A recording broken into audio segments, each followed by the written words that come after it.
Hi everyone, it's Emily from 21 and Sensory, and I'm coming back at you with episode 15. So I realise I've been gone ages in terms of podcasting. Like the last podcast I did here was in May 2019, so apologies, to be honest. 2019 was a busy year, and I was also lucky enough to be interviewed on a couple of other podcast shows, which was exciting. So I was interviewed by Nikki from @TeachingAutism on Instagram on the Teaching Autism podcast. So that was in November 2019, and we talked all about masking, about who I am, what is the definition of masking, why someone might mask, what sort of effects masking can have on an individual, how to actually mask, and how, like, within the autism community, we can kind of support each other and stuff, and my own sort of personal experiences. So that was one podcast that I was interviewed on. Another one that I was recently interviewed on was the Thoughty Aughty podcast, and that was by Thomas. So Thomas is at Asperger's Growth on Instagram. So I literally just did a podcast like a couple of weeks ago with him, an episode on his Asperger's Growth podcast show, and we just talked all things sensory and autism related. So he's sort of the founder of the Asperger's Growth channel, so he's very into like chatting about autism and mental health, and kind of an advocate for that sort of thing.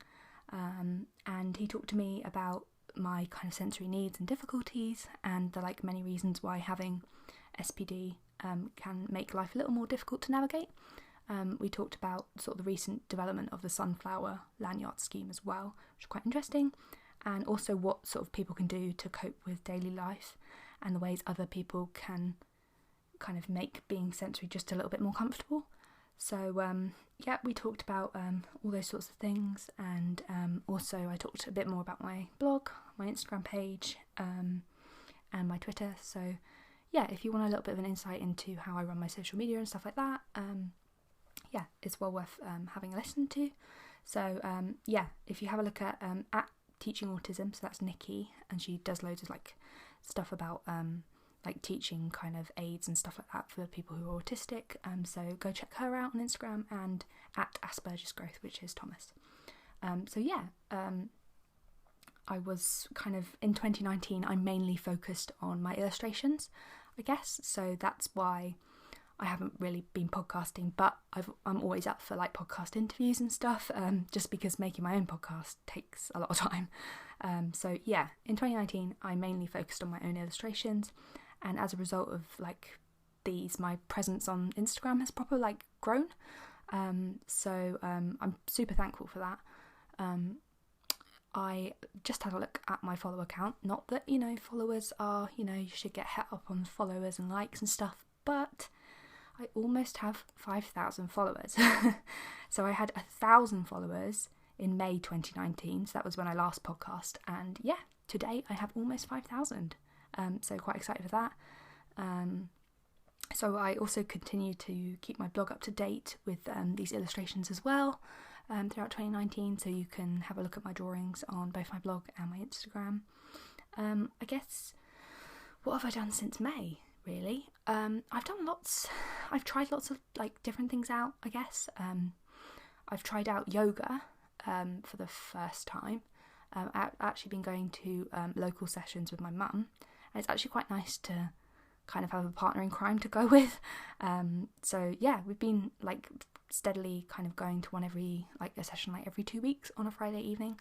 And it's quite a nice way to sort of, I don't know, after like a busy after a busy week, just like decompress a bit. And I found it really helpful. And I think both me and my mum are getting more flexible, which I think is, only a good thing. But it's also quite a kind of, not meditative, but like a kind of calming way to kind of, I don't know, it's just quite zen-like almost. I do find some of the exercises kind of difficult, like when you have to, like, at the end of a session, you kind of like you have to lay very still as a kind of reflective thing, and I still find that quite difficult because I'm fidgety. But yeah, other than that, it's really good fun. What else have I done since May? I think this isn't like a thing I've done, it's a thing I haven't done, but in a good way. So I've learnt to say no to more things in the most polite way possible. I'm starting to realise more and more that it's okay to say no to things, and if I know that things are going to overwhelm me, that I might as well just not bother getting so het up and worried about like social events and stuff like that. I might as well just say, look, it's not my cup of tea. That's quite a British saying. It's not my thing. It's not my cup of tea. And, you know, just being polite about it and just saying, you know, it's not my scene. It's not something I enjoy doing, going out or, you know, meeting and stuff, and like saying alternative stuff, like going for like a coffee instead of like going to a pub, like a busy pub or something like that. So yeah, I think I've learnt to say no to more things and cut myself some slack a bit. So what else have I done since May? I've literally just said yoga and saying no to stuff. I think I've also, I don't know, I think I've lost a bit of confidence in a way, and I think towards the end of the year, like, I received my autism diagnosis, and that was in November 2019, and I'm going to do another podcast episode just all on that. I've done a blog post on it, but I'm going to do a podcast episode on it as well. So I think that was a real turning point for me, finding out that I'm autistic, and I'm 25 years old, and yeah, that's kind of, I don't know, was never really picked up throughout my childhood, and it was a big thing for me to find that out in a kind of sense of closure way, but also in a affirming, you know, I struggle and this is the reason why. So yeah, I think 2019 was a weird one. It was good and bad. You know, you have good days and bad days as an autistic person, and I think a lot of people will agree with that, you know. And you reflect on your bad days and forget the good days quite easily, which is difficult. But yeah, I thought I would do my own separate podcast on that, just because I have a lot to say about it, and I thought it would be good to kind of share my journey. So yeah, I'm kind of rambling now, but we're going to do a little noises segment thing where you guess all the noises. So that's coming up next. I've done it on previous podcast episodes, so if you're new to my podcast and you're just listening to this one, it's worth going back and starting from the first one. I always do like a little segment where I go out and record noises of places, and you can kind of guess where they are and what I've been experiencing and stuff like that. So yeah, that's coming up next.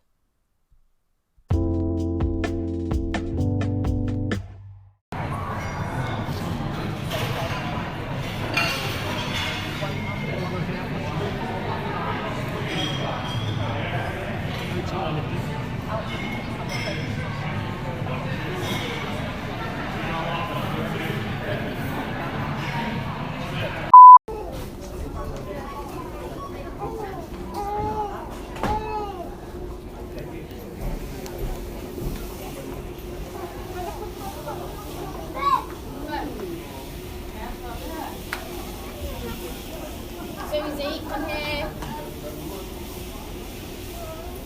Do you need a wee? Chrissy, do you need the toilet? No? Are you okay if I just take Susie for a wee? You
open it for him. So.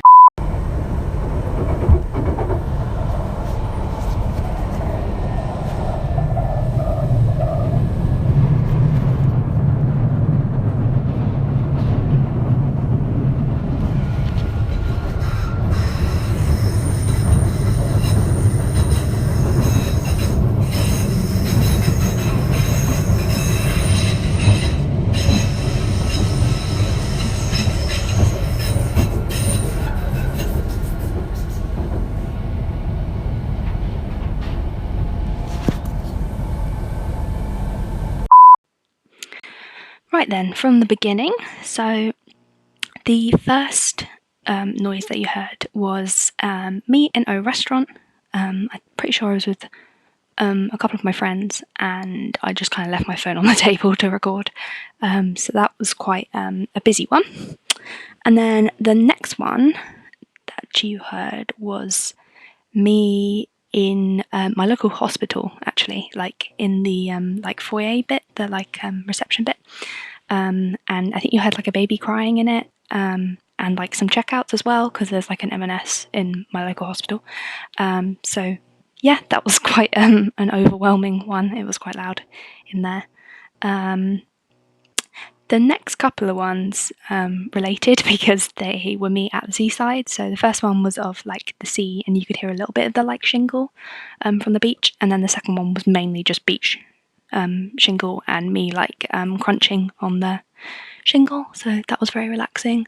We went to the beach as a family when we were all off. I don't know when this was.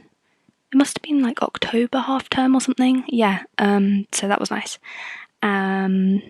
And then the next one was at a garden centre with my mum and my sister.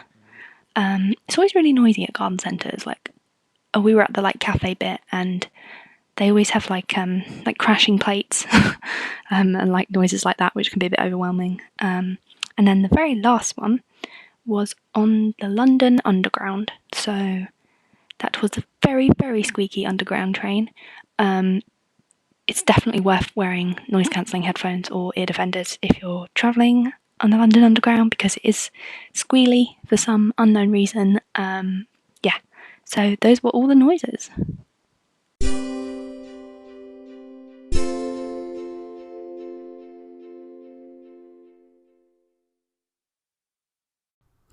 Okay, everyone.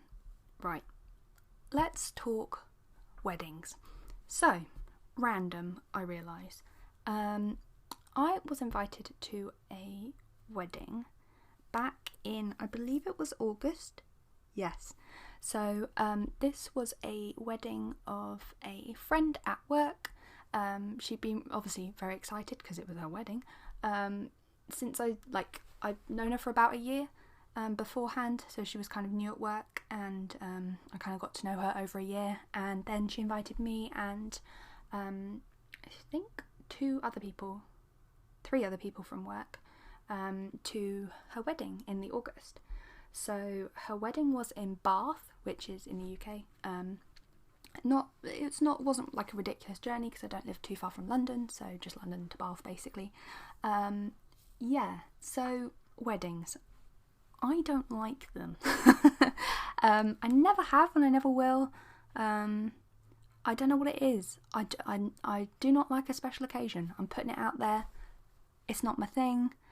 Totally understand why people do it. That's cool. You know, I understand that obviously it's a big day, and I find it really weird. I don't like dressing up, which, I mean, we're on episode 15 now. It's probably very obvious if you've listened to these podcasts at all that I don't like dressing up. I don't like dresses. I just feel uncomfortable if I'm not in jeans and a jumper. So I knew it was going to be difficult, but I had friends who were going, which helped. So we all decided to book an Airbnb. So basically the plan was to, on the Friday after work in August, me, my friend and my other friend at work. So basically I have a friend who's a girl and another friend who's a guy, and they are together.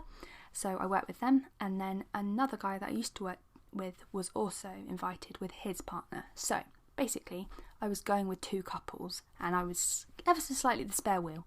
So there was 5 of us, but it was really nice because I get on with them all, and they're all really lovely friends.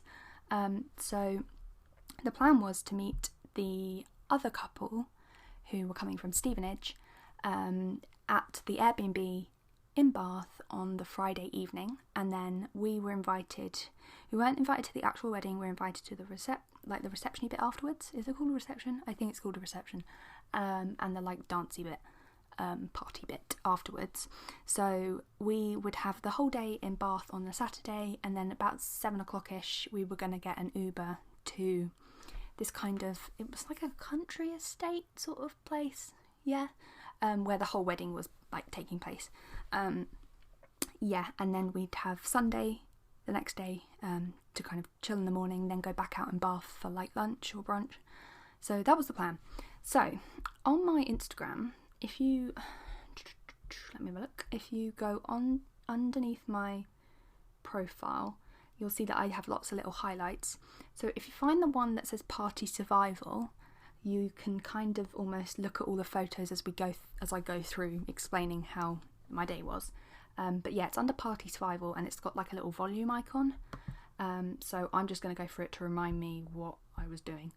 So I put out on Instagram, I said, so this weekend I have to go to a wedding, luckily only the evening part. I struggle with occasions like weddings, parties, celebration, that sort of thing. I find it hard to wear a dress and look formal, and I just don't do formal. I'm staying with some friends, and I'm travelling with them to the wedding, so luckily they were driving and I wasn't.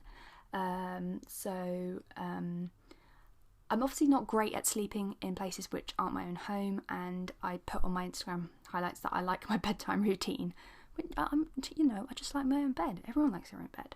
So yeah, I was obviously grateful for being invited, but I thought I'd share my experience like on Instagram at the same time. So I put that out on Instagram, and 96% of you said that you'd like me to share my experience, which was quite impressive, seeing as that was seen by like 320 people. So that was nice. What was my next little highlight? So I did a little like suitcase highlight, just me packing, and then my friends were meant to come and like pick me up after work. They were meant to pick me up, and they were like 15 minutes late, which stressed me out because I like it when people come on time. I'm sure most people do. Anyway, I was stressing out slightly because I didn't want to leave my house and go somewhere I didn't know for an entire weekend, but I was trying to bury that feeling a bit. And it was, do you know what, I was speaking to my mum, and I think it helped to document my whole experience because it was a form of distraction, like letting you guys, like having to keep you guys updated almost. It was like a little project for me, which really helped. Anyway, so my next highlight was my friends were still running late, and it'd been an hour, so I was getting very stressed. And they finally arrived after about an hour and 10 minutes. I think they just got held up at work, whatever. So we got in the car and we started to go, and I was like, oh, okay, great, we're on our way. But actually, they had to stop for petrol. So I was like, we're not going to get to Bath until it's dark, which we didn't. Basically, our friends had got there way before us. But anyway, so we finally got on the road. The trip was fine. We kind of listened to like one of their Spotify playlists. So that was okay. And I kind of just texted, I think I was texting my mum and my sister in the back. Yeah. So I sat in the back, which was nice. And just kind of chatted with my 2 friends in the front. We did arrive finally. We were like a couple of hours late in the end. And it was a really nice Airbnb. It was like really kind of open plan, and it was like a proper like Bath townhouse. So you went up 1 level and it had 1 bedroom and a bathroom, and you went up another level and it had 2 bedrooms. So the couple that got there first obviously got the like the bedroom on the first floor. So and then the 2 bedrooms right at the top of the house were for me and the other couple that I travelled with. So yeah, did a little room tour. What I didn't realise was that I got into my room. It was really nice. It was quite kind of not old-fashioned, but just kind of quite basic. But I had 2 single beds in my bedroom, which actually worked out really well because I obviously slept in one bed, and the other one I just laid my suitcase out on, so my suitcase had a whole bed. So I didn't actually have to unpack stuff and put it in drawers and stuff, because I always feel a bit weird about putting my stuff in other people's drawers. So my suitcase had its own bed, which was super helpful because it meant that I could just grab stuff and lay stuff out on the bed and see what I had inside it. So would recommend like getting another bed for your suitcase if you can. And I brought like fidgets and shoes with me in my suitcase, so that was super handy. So yeah, mine was like quite a long thin room, and I had a single bed, which was fine. I'm used to sleeping in a single bed, and the 2 couples had bigger rooms, but they had double beds in. So yeah, it was fine. I knew I was going to find it a bit difficult because, like, I don't know, bedding and stuff smells weird. It doesn't smell the same as what I'm used to. But I tried to do the same routine as what I do at home. Like, I have my medicine, I sit in bed for a bit, I'll read, go on YouTube. Like, I tried to create a little, like, same routine sort of thing. So that was good. So yeah, went to sleep. I think it took me a while to get to sleep, but only just because I wasn't used to just my surroundings. So the next day I posted a highlight saying that I survived the first night, whoop whoop, despite the duvet smelling of a weird detergent and like new house / like outside noises. I woke up at 5 a.m, but it was fine. I like wasn't tired or anything. So yeah, I felt I did well. So I came downstairs at like 7, and then I felt like everyone else felt that they had to get up, but I just came downstairs for a cup of tea because I was just like wide awake. But yeah, I think we all like sat in our pajamas for a bit. But yeah, and we had some jammy Dodgers and tea for our breakfast. It was really sunny, so I took sun cream with me because I'm pretty sure I've said this, I'm ginger and very pale, so I catch the sun. So we went for a wander around town, and as I said, the wedding reception started at 7, so we were just trying to like occupy ourselves. So we went into Bath, and it was really lovely. Like, the town is really nice. It had a really nice high street. We just kind of wandered through, had a look at all the kind of, I don't know, historic like bits before we went into the actual town centre, which was actually really busy. You can see that on my highlight. And then we went to a restaurant called Leon, which I hadn't been to before, but it's really nice. So I had like a quinoa salad, and we sat outside because it was quite warm. It was like August, which was much better because it was less crowded. And I had feta cheese in my salad, and it was the best. We would definitely have again. Yeah, so it was quite nice because we knew we needed to have a main meal before we went out in the evening, because we thought it was going to be more like finger food or like buffet food. So yeah, we did that, and then where did we go from there? We went back to the Airbnb, so we walked all the way into Bath and then walked all the way back. So I had a look at my Fitbit, and we did like a ridiculous amount of steps because we decided like we didn't want to take our cars because it was going to cost us quite a bit to park. So yeah, we did. It was kind of good to kind of tire myself out a bit, I think. So we all just went back to the Airbnb afterwards and chilled before getting ready for the wedding. And what I found really difficult was that both girls who I was with, they spent ages getting ready, which is totally fine. Like, obviously I'm very much like, you don't need makeup. You know, like I felt like they're both very pretty.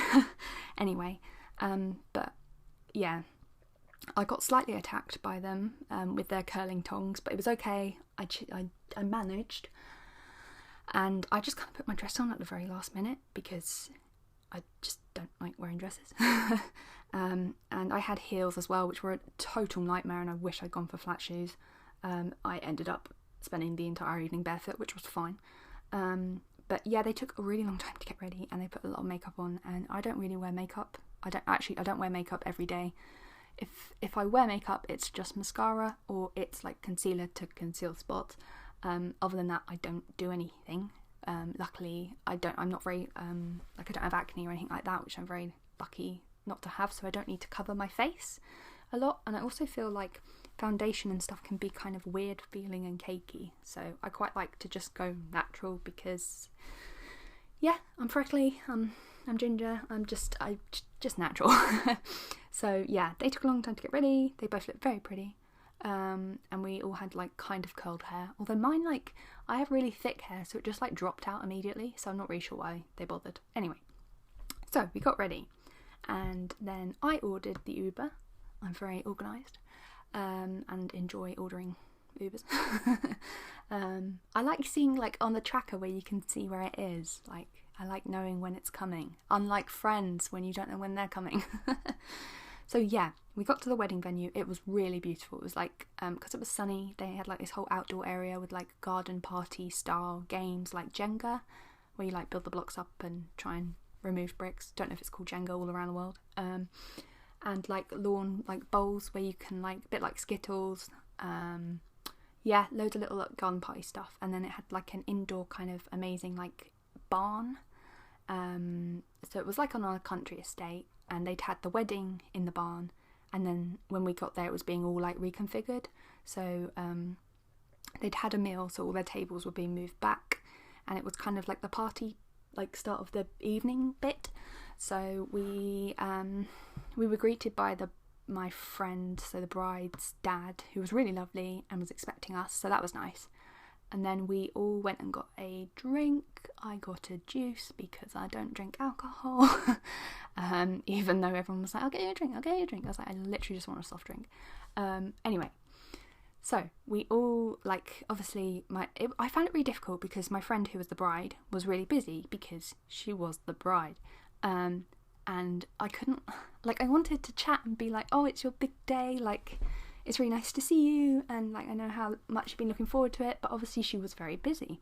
So me and my friends were complete children and went and played Jenga, and I think we also did like the like lawn bowls where you like roll little like weighted balls towards like a marker. That was fun, and it was really nice to have like a garden to retreat to. Like, we could just go and hide like out in the garden almost. Just away from like all like the family and stuff. It was difficult, like obviously we're not like hiding away from the family, but we didn't know any of the family. I'd met her fiance once before, and he's really lovely, and so I knew him, but obviously as friends from work we didn't know any of the family, which was a little bit difficult. So yeah, if you look on my highlight, my friend's actually juggling, and you can see the whole like kind of country estate in the garden. It was really pretty venue, and it was really sunny, and there were like hot air balloons going overhead as well. It was really pretty, I would definitely say that.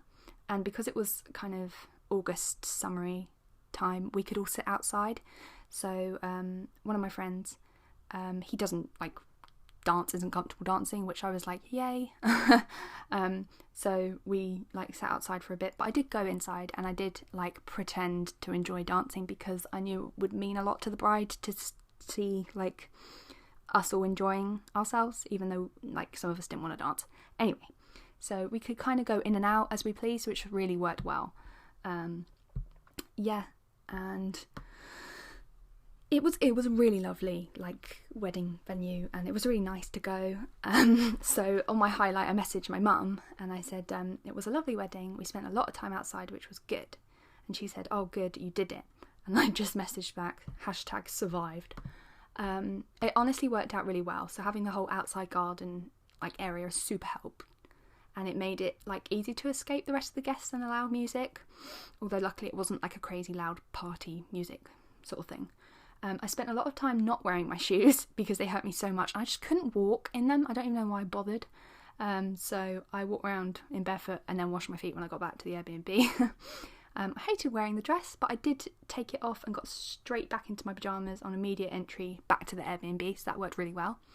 I had a really nice time with my friends. Oh, I only drank water, but everyone else was obviously drinking. I think I managed okay, and I took regular breaks, which I would say is the key thing at any special occasion. Take breaks, take time out, go to the loo, hide for 5 minutes. It's cool to do that. It's okay. Like, we're just not cut out for special occasions. So yeah, the next day we went back into Bath. Had a look kind of at the Roman baths from a distance because they were expensive to actually get into. And then we went out for brunch, and I'm pretty sure I had pancakes, and they were incredible. I love pancakes. So it was all worthwhile. I think I was still quite overwhelmed. So in the afternoon, about I think like 3-4ish, after spending some time in town, I think we also got an ice cream, which was great. We all sort of went back to where we lived. So I put on my highlight that on my way home I was feeling a bit on edge in terms of like feeling a meltdown coming on sensory wise, just because of all the different environments that I'd been in and the smells and the clothing that I'd endured over the weekend.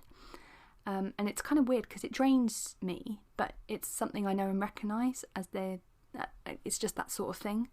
So I felt very weirdly emotional, but usually a cry like later on in the day like helped, and I think I did get back and I had a cry.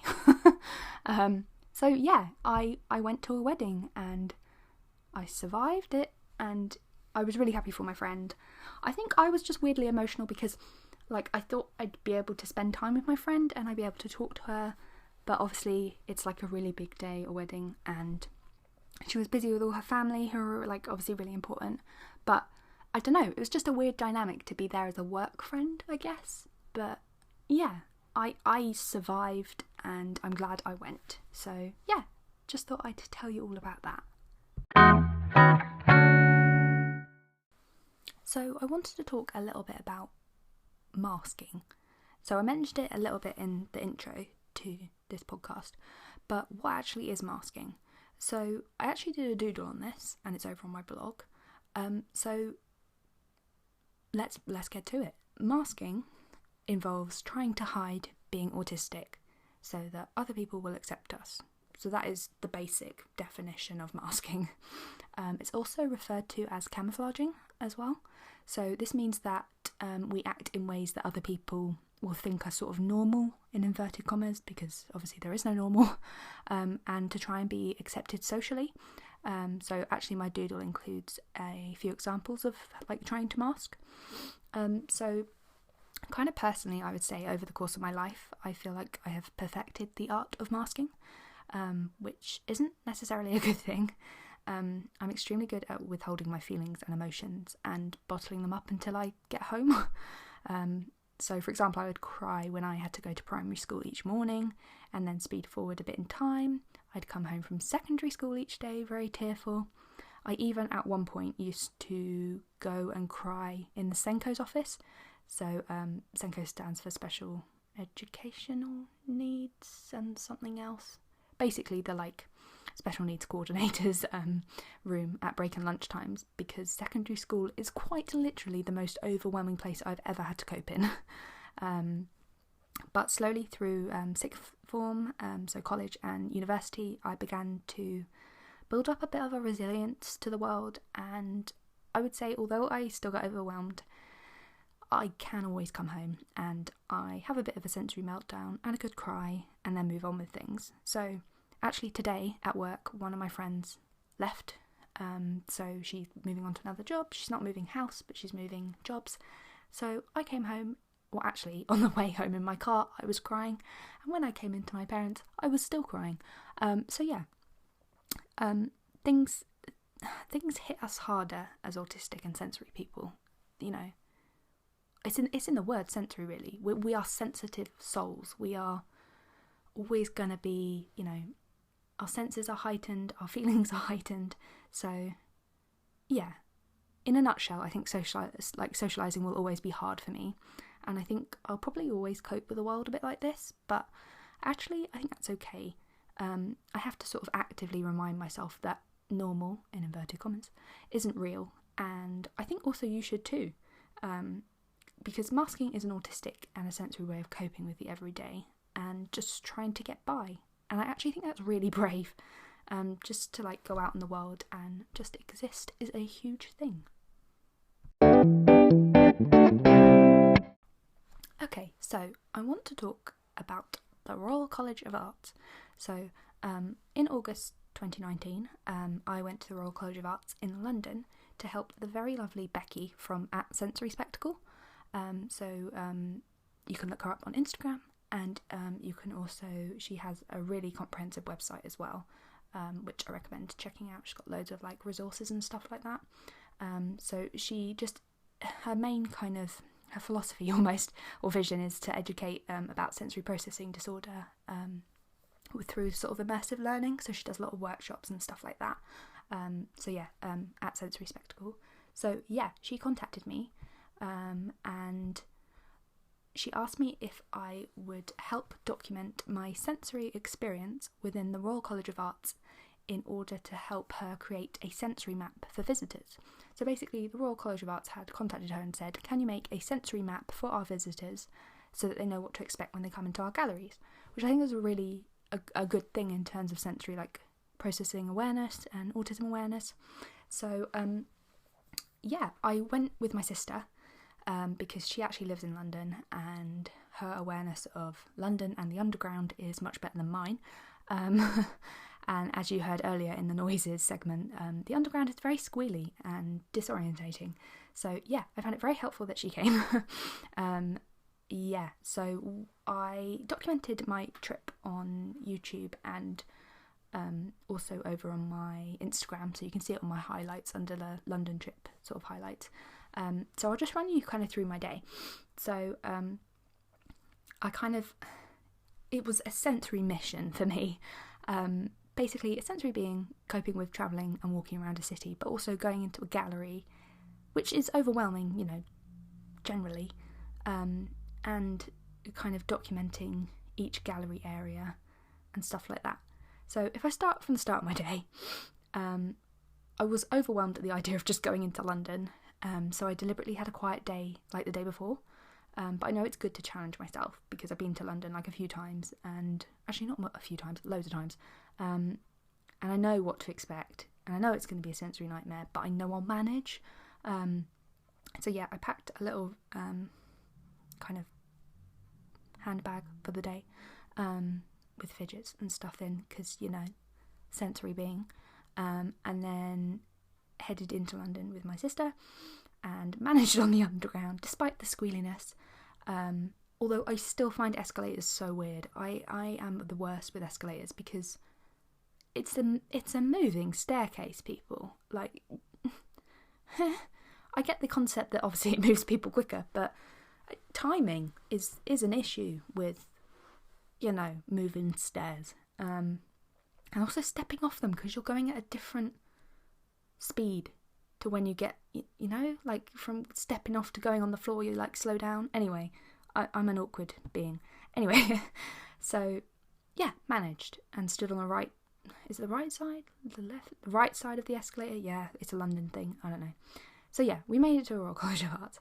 So I had a little sit down with Becky, and she kind of just went through what she was sort of expecting from the day. So she gave me quite literally a map of the gallery and said, and gave me some, I think she gave me some fine liners as well, and said, look, can you colour code the areas that you find sort of too loud, too bright, quite busy, stuff like that. And also I kind of jotted down notes as well of the areas that I found difficult. So so me and my sister then just wandered around the Royal College of Arts, which is a really interesting gallery kind of experience if you go for yourself at all. We had a really good time. I think it was difficult because we walked around it once, and then I kind of made some notes, and then I thought we should probably walk around it again. And I kind of made notes as I went around, but it was really little things. Like there was one gallery that was really nice, and you walked into it and it was dark, like really dark, because they were like really kind of ornate frames and like old portraiture. So obviously like galleries have to keep their like lights low and the walls dark so they don't get damaged by sunlight. And that was such a nice gallery to be in, because they had huge long sofas in the middle of the room so that you could sit and like properly look at the artwork. And to me that was really good. It was kind of, in a way, an escape room, but also a quiet room that you could appreciate the art in. And I feel like that was even if you're not a sensory being, it's good to appreciate art in the quiet and the dark, and for these to be kind of lit in the proper way. So yeah, I was kind of made a point of saying, if you're feeling overwhelmed, try and head to this gallery. And also, like, the main foyer was like really loud, and like even stuff like I was picking up on so much because I'm sensory, and I guess that's why Becky asked me, but even like the flooring would change, and like one gallery which was more modern and like modern art, it had like really squeaky wooden floorboards. So I was like, well, I need to label that. And I kind of made a point of making sure that I kind of went to all the galleries that are permanent, because it was in the summer they have their like Royal College of Art's like summer show, and that's like a paid show, and I was only looking at the galleries that are permanent. So obviously you don't want to make a sensory map for a summer show that's going to go quickly, so I just looked at all the permanent galleries, and even just kind of labelling like corridors and stuff like that where, I don't know, it was more crowded, or it was kind of the lighting changed, and because there's a real mix of like modern artwork and lots of modern photography, and then actual paintings, so the light level changes, the mood kind of atmosphere changes, and also just labelling things like the cafe kind of area being quite loud and like clinky with glasses and mugs and stuff like that. So I wrote this all kind of down on a big sensory map, and I think Becky was getting a few different people kind of in that she knew would be able to help her with the kind of sensory mapping of the gallery. But yeah, it was a really interesting experience, and I don't know, it felt like I was helping just also because I'm a graphic designer and I study graphic design and stuff like that. Like for me, like galleries and stuff like that, they don't always get it right in terms of like catering to all, so yeah, it was really interesting, and yeah, I want to say thanks to Becky, and I hope that, visitors can hopefully in the future make use of a good old sensory map.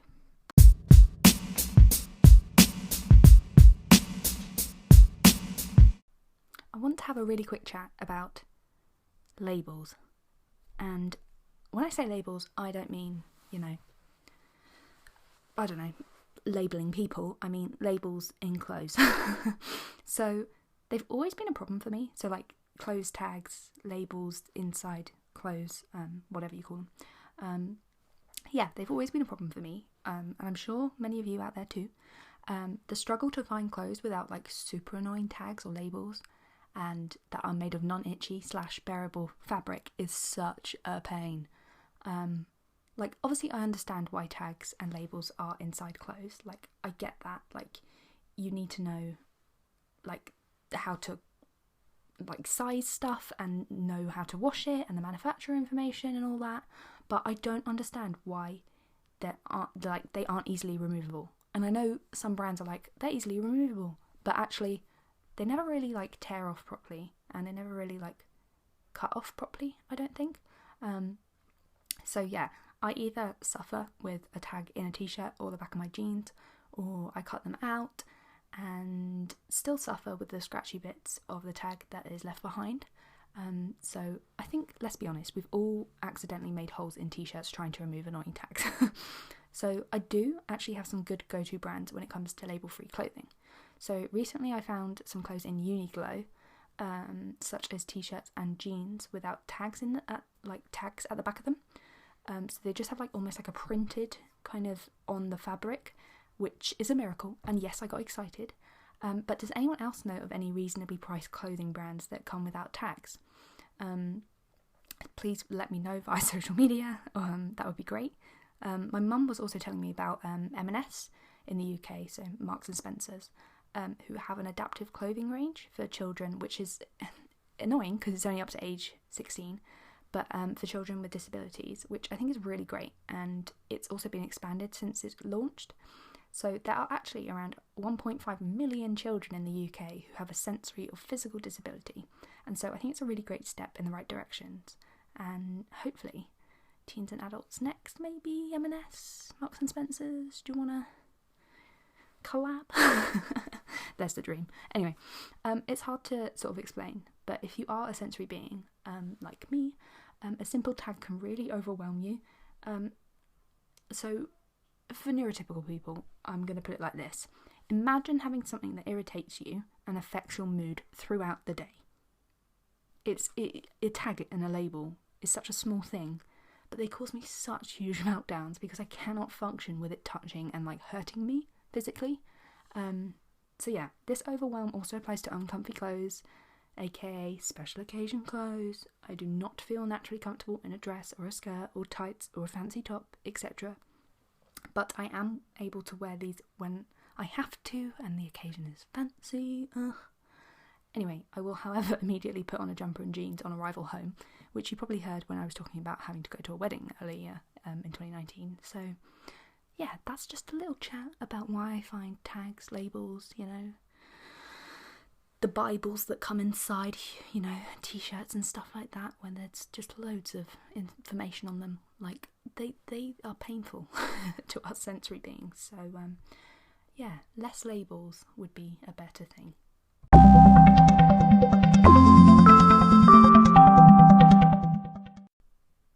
Okay, so this is the last bit of this podcast. I know it's been a big ramble, but I wanted to talk about the books that I've been reading.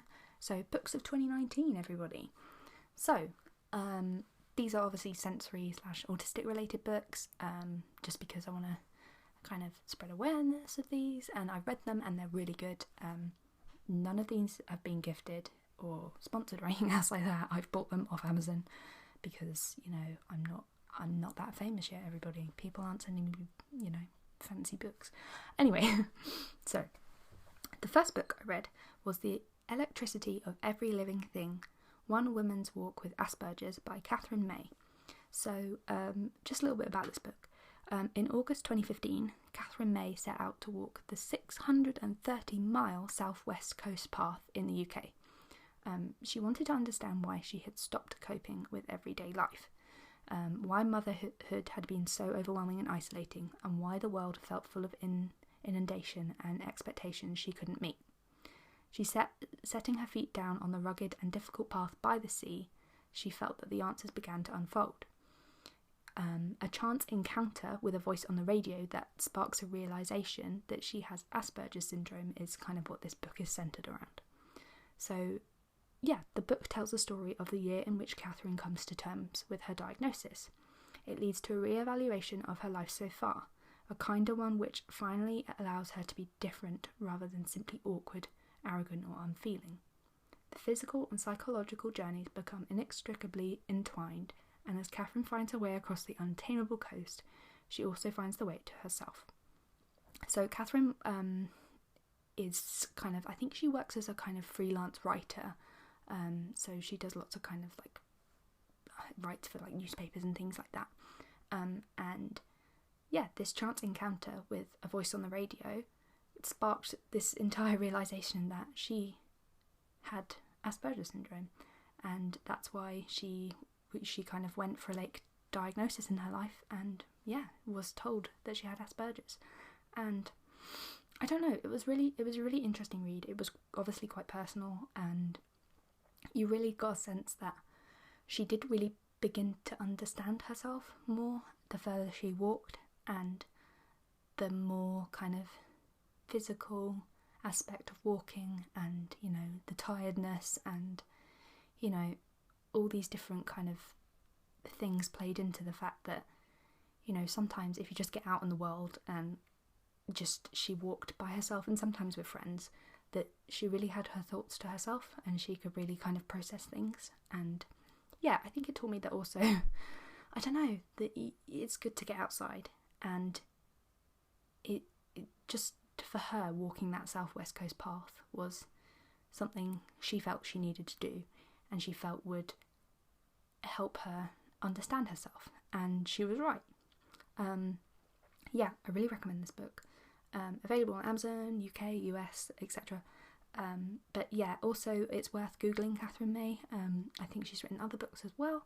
I think she's also got a new book coming out, which I'm definitely going to try and read. So yeah, that's one book I read, which I really recommend.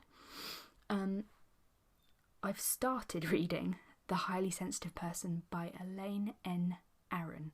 So, she's written a few books on HSPs, which are highly sensitive people or persons, and kind of research around that. And I started reading this in 2019. Obviously, it's now January 2020. So I think I'll tell you a bit about the book and then why it's taken me so long to read it. So it's been a really good book. It's kind of gives you insights into highly sensitive people and the research around that, and kind of I'm interested in all the things like sensory related and understanding myself and learning about sensitivities and sensory processing disorder further and stuff like that. So it's weird to have like read stuff like about this, but she's spreading awareness through this book. So yeah, it's a book on how highly sensitive people kind of, I don't know, how they live, and how if you are a highly sensitive person that it's not that you're not normal, it's just that you have a different sort of makeup, your brain's wired differently. And she's also written another book called The Highly Sensitive Person in Love. So I kind of read around this. She's done a lot of like groundbreaking research on like obviously like sensory stuff and on temperament and intimacy. So the Highly Sensitive Person in Love book offers practical help for highly sensitive people seeking happier, healthier romantic relationships. So I'm just reading this little excerpt. So from low stress fighting to sensitive sexuality, the book offers a wealth of practical advice on making the most of all personality combinations. Complete with illuminating self-tests and the results of the first survey ever done on sex and temperament, the Highly Sensitive Person in Love will help you discover a better way of living and loving. So yeah, she's written The Highly Sensitive Person and The Highly Sensitive Person in Love. So I'm yet to read the second book, but I have it. So the reason why I said I'm still reading it is it's a great book, and it describes me beautifully, but it's really difficult to read because it's so sensory and everything she talks about is stuff I'm struggling with, and it's really hard to read about stuff you're struggling with, and it like strikes a chord and it gets you a bit upset. So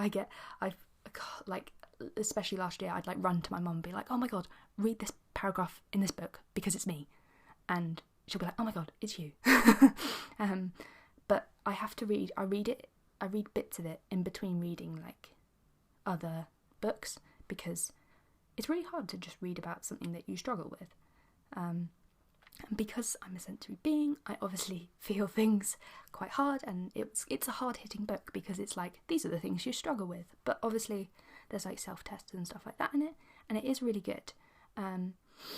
So I'm just reading another little bit about it. So statistics show that 50% of what determines divorce is genetic temperament, apparently, and if you're one of the 20% of people who are born highly sensitive, the risk of an unhappy relationship is especially high. Your finely tuned nervous system, which picks up on subtleties and reflects deeply, would be a romantic asset if both you and your partner understood you better. But without that understanding, your sensitivity is likely to be making your close relationships painful and complicated. So yeah, The Highly Sensitive Person in Love is obviously the next book, which I want to read because, yeah, it's about relationships and they are difficult if you are a sensory being. Like it says, you want you and your partner to be understood better. So yeah, I want to read about that and hopefully learn some stuff. Yeah, she's definitely a smart lady. So her name is Elaine N. Aron. So just search The Highly Sensitive Person or The Highly Sensitive Person in Love via Google, or again, I got both these books on Amazon. I think they've done like kind of reprints or like other editions, but yeah, would recommend them both.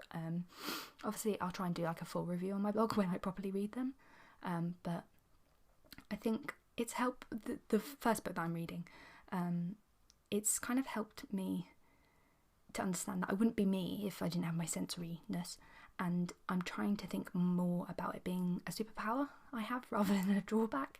So yeah, would recommend those two books. I know I haven't read them both yet, but they really go into a lot of detail, and I think it's important to understand all these sensory things.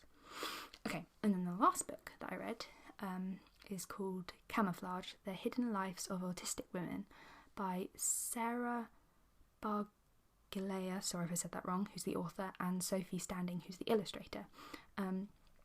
So autism in women and girls is still not widely understood, and it's often sort of misrepresented,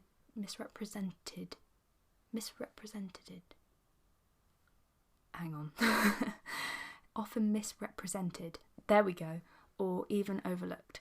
So this is actually a graphic novel, and it offers a really engaging and accessible sort of insight into the lives and minds of autistic women, and it uses like real life case studies. So these illustrations kind of lead readers on like a visual journey of how women on the spectrum experience everyday life, and there's like kind of metaphors and masking and social situations and friendships and relationships and the role of like special interests within autism. Yeah, it's a really fun book, and the colour scheme is beautiful. It's really informative. It's a good resource for anyone who wishes to sort of understand about kind of gender affecting autism and how to be like safer and supportive and have accessible environments for women on the spectrum. So yeah, another really good book that I would recommend reading. Yeah, let me know what you think of these books.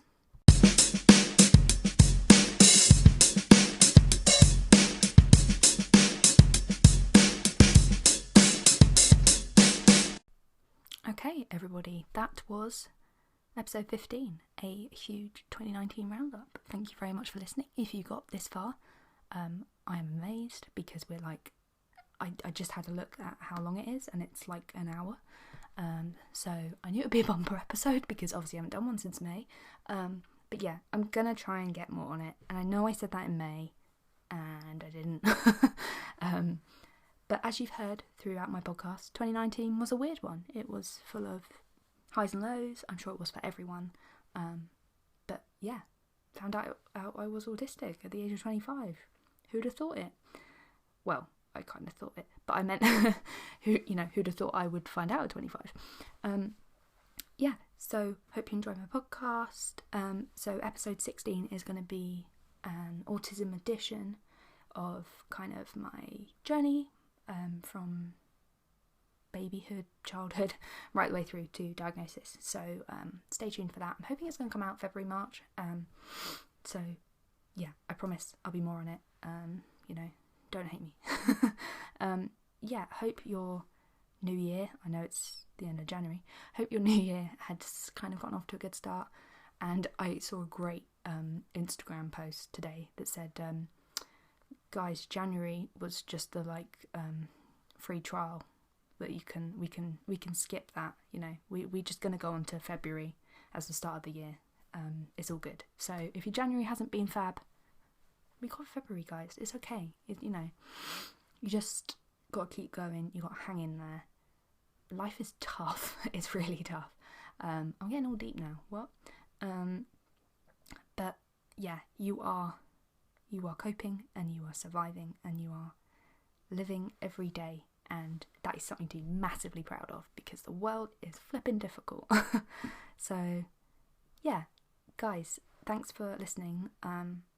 If you want to stay up to date with all things 21 and Sensory and Emily, at 21 and Sensory on Instagram, Twitter, that's it, yep, and my blog 21andsensory.wordpress.com. So yeah, feel free to message me, email me 21andsensory@gmail.com. I'm always open for a chat. So yeah, thanks very much for listening, and I will speak to you next time. Bye guys.